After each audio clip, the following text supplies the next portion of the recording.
গ্রামের শান্ত পরিবেশ মাঝে মাঝে একটু অশান্ত হয়ে যায় তীব্র বাতাসের কারণে। এই বাতাস সবাইকে এক প্রকারের নাড়া দিয়ে যায়। এই বাতাস বলে দেয় ঋতু পরিবর্তনের সময় এসে গেছে। গাছের নতুন ফল তার ইশারাও দেয়। আকাশে দেখা যায় তার বহিঃপ্রকাশ। গ্রামের শান্ত পরিবেশে আরেকটি শান্ত প্রাণীর দেখা মেলে, যে তার প্রিয় খাবার প্রকৃতি থেকে সংগ্রহ করছে।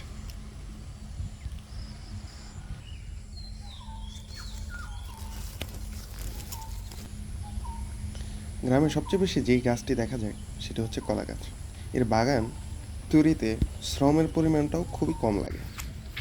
আর ইনি ক্যামেরা দেখেই প্রথমত একটু তাকিয়ে নিলেন, তারপর নিজের মনের সুখে আবার খাবার খেতে শুরু করলেন।